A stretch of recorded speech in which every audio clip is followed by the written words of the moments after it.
Sveiki, aš esu Donatas Brikas, ačiū tau, kad žiūri šį video. Šiame video aš noriu pasikalbėti apie mūsų pasitikėjimą savimi.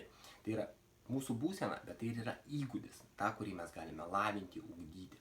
Jūs turbūt sutiksite, kad pasitikėjimas savimi mums atveria labai daug galimybių. Tai yra mes pasitikėdami savimi labiau mes norime gražesnių atostogų, daugiau pajamų, geresnių mašinų, didesnių namų ir kokio ambicingumo tikslus mes įsikeliam priklauso nuo to, kiek mes pasitikim savimi ir kokių veiksmų mes galime imtis. Bet yra vienas dalykas, mes galime turėti daug pasitikėjimo savimi, bet nežinau, ar tu pastebėjai ar ne, bet daug kas man sako, kad tai pastebi, kad mūsų pasitikėjimą kažkas vagia.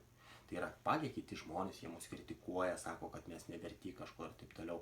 Vagia mes patys prisimindami, kad praeityje mes esam daug susimovę. Vagia tai, kad mes galbūt dabar esam ne toj situacijai, kurioje mes norėtume būti, ar ne? Negyvenam tokį gyvenimą, kurio norėtumėm ir nuvertinam save.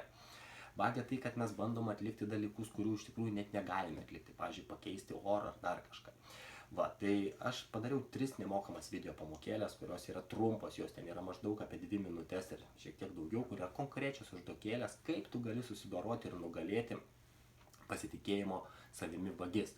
Taigi, jeigu tu nori nugalėti vagis, kurie vagia iš tavęs pasitikėjimą, žemiau registruokis į 3 video pamokėlės, kurios tu gausi kiekvieną rytą ir atlikęs užduotis tą dieną pasitikėsi savim labiau, o galbūt išmoksi jas ugdyti pasitikėjimą ir vis labiau savim pasitikėsi. Iki susimatymo video pamokėlėse. Čia buvo Donatas Brikas. Ačiū Jums, kad žiūrėjote šį video.